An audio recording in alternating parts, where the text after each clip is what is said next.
여러분 반갑습니다. 시촌입니다. 오늘도 여러분과 함께 자연 속에 있는 아름다운 집을 찾아 떠나보도록 하겠습니다. 저는 상당히 오래전에 여기 경매물건 현장에 다녀왔고요. 지난 여름도 아니고 작년 여름쯤에 이 현장에 다녀왔습니다. 추운 겨울이 되니까 또 이렇게 따뜻한 계절이 벌써 그립습니다. 사실 이 집이 경매에 한번 나왔었습니다. 당시 경매 신청 채권자였던 은행이 경매를 취하해서 종결이 됐었는데, 이번에 또 다른 채권자가 경매를 신청해서 다시 경매에 나온 케이스입니다. 어떻게 보면 굉장히 자연스러운 일입니다. 왜냐면은 사람이 한번 경제적으로 힘들어지면 다중 채무를 지게 되고 채권자가 당연히 많아지니까요. 담보 물건이 없다면 채권자들은 법원의 판결을 통해 집행 권한을 얻어서 강제 경매를 할 수 있잖아요. 이번에는 카드사가 돈을 달라고 강제 경매를 신청한 상황이에요. 그런데 집이 여러분 상당히 아름답습니다. 그래서 집을 한번 살펴보고 경매 물건 분석을 해볼 텐데요. 미리 말씀드리지만 제가 분석해본 바로는 이 집은 권리적인 문제가 없는 것 같아요. 그래서 집을 한번 보고 마음에 드시는 분들은 낙찰 받아서 자연 속에서 사시면 됩니다. 여기는 강원도 평창군 박림면 개촌리예요. 개촌리는 개촌 클래식 축제로 굉장히 유명한 동네예요. 1년에 한 번씩 클래식 축제를 여는데 현대정몽구재단하고 한혜종이 같이 하는 음악 축제여서 굉장히 유명한 아티스트들이 많이 연주를 합니다. 작년에는 피아니스트 조성진이 왔었고, 저희 아내가 또 조성진 광팬이어서 저희 가족도 현장에 가서 피아니스트 조성진을 보고 왔는데 와, 감명 깊었습니다. 아무튼 그런 마을이고요. 여기 개촌리는 횡성 둔내, 횡성 안흥과 가깝거든요. 고속도로는 영동고속도로 둔내 IC를 이용하면 편합니다. 경매 물건은 개촌 클래식 마을 바로 지근거리고요. 작년 여름에 여기 현장에 가봤을 때는 집에 사람은 없었지만 그래도 집 관리가 꾸준하게 되고 있는 것처럼 보였습니다. 우선 지도에서 토지의 모양과 건물의 방향을 한번 확인해 보겠습니다. 이렇게 토지는 경매의 한 필지로 매각에 포함되어 있는데 보시는 것처럼 대지고 면적은 대략 330평 정도 됩니다.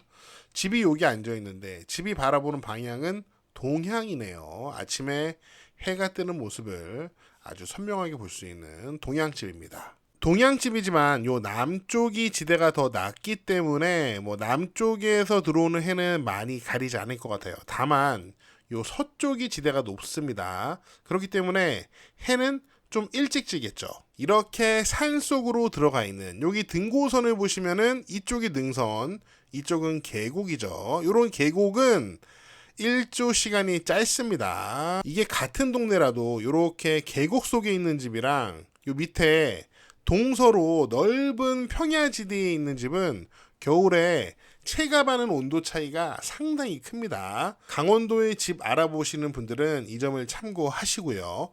저는 이런 동네에 살아요. 이렇게 동서로 좀 넓은 동네에 살고 있고, 저희 집 바로 옆에 흥정계곡이라는 계곡이 있는데, 흥정리 거기는 다 계곡이에요. 마을 자체가 계곡인데 그 동네에 사시는 분들 얘기로는 정말 춥대요. 그리고 그분들 말씀 들어보면은 식물의 성장 패턴도 저희 동네랑은 굉장히 달라요. 그래서 이렇게 같은 동네라고 해도 이렇게 약간 평평한 지역과 산으로 올라가는 계곡 지역은 굉장히 체감상 큰 차이가 있다.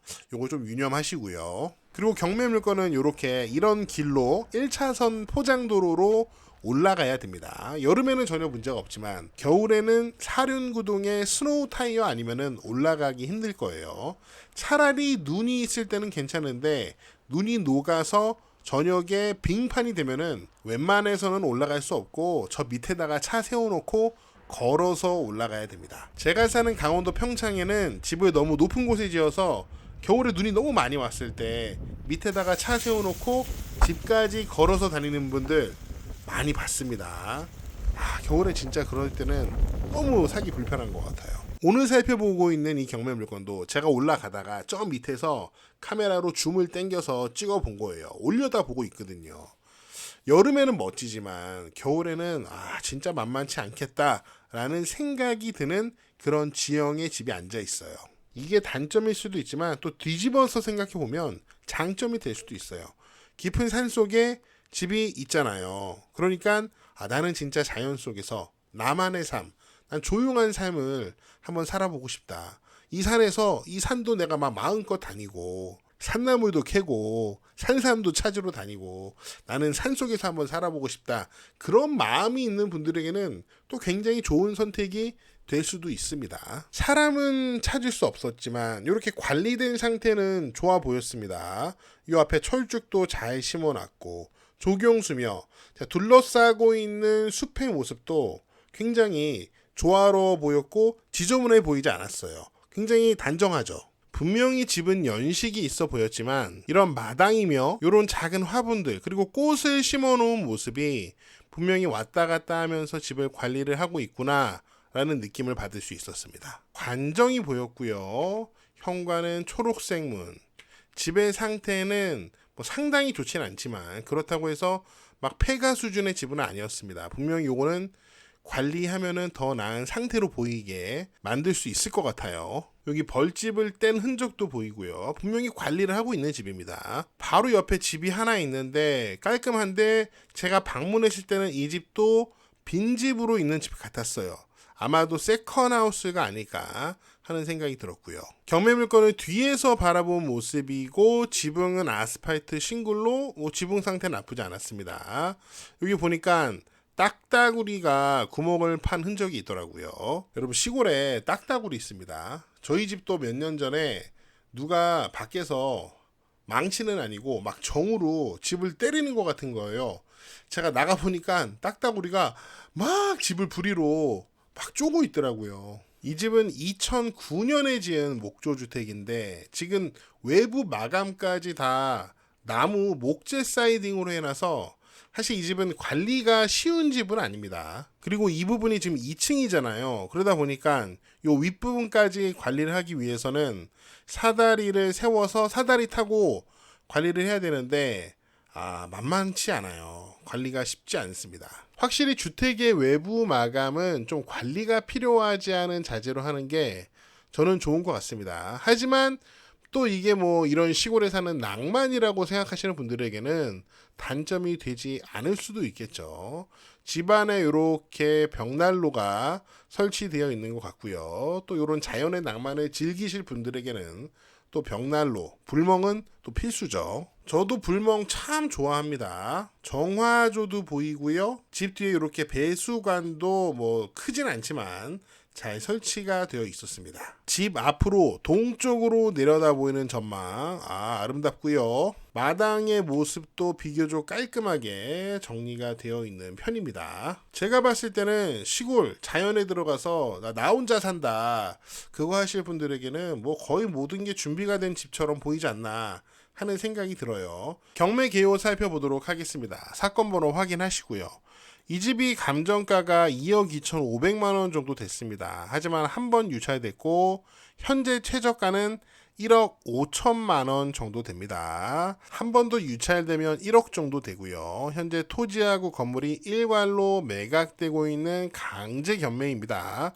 이게 보시면은 대항력이 없다고 되어 있어요. 왜냐면은 이 집에는 전입 세대가 없거든요. 그러니까 낙찰자에게 인수되는 대항력 있는 임차인이 없습니다. 등기를 확인해 보니까 현재 이 집주인이 2009년도에 여기 땅을 샀습니다. 땅을 약 4,300만 원에 샀고 거기다가 집을 진 거예요. 15년 동안 여기 사셨는데 안타깝게 집은 경매로 넘어갔고요. 현재 전입된 세대가 없는 거 보니까 아마도 집주인도 이미 다른 곳으로 이사를 나가서 이 집은 그냥 왔다 갔다 하면서 관리를 하셨던 것 같습니다. 자, 등기 요약을 보면은 말소 기준 권리 있고 그 뒤에 설정된 권리들은 다 경매 과정을 통해서 소멸되기 때문에 낙찰자에게 인수가 되지는 않습니다. 예전에는 요 근저당권자가 경매를 신청했다가 취하를 했고 이번에는 여기 강제 경매를 보시면은 여기 카드사인데 카드사가 약 800만 원 정도 청구하면서 강제 경매를 신청한 상황이에요. 만약에 채무자 겸 소유자인 현재 집주인이 만약에 요 돈을 갚아버리면은 경매는 또다시 취하될 수도 있습니다. 이런 채권 금액들을 봤을 때 만약에 이 집이 좋은 가격, 대략 1억 5천 이상의 낙찰이 된다면 현재 채무자 겸 소유자도 굉장히 부담이 되는 이 채무들을 한 번에 떨어버릴 수 있는 좋은 기회가 될 수도 있을 것 같은데요.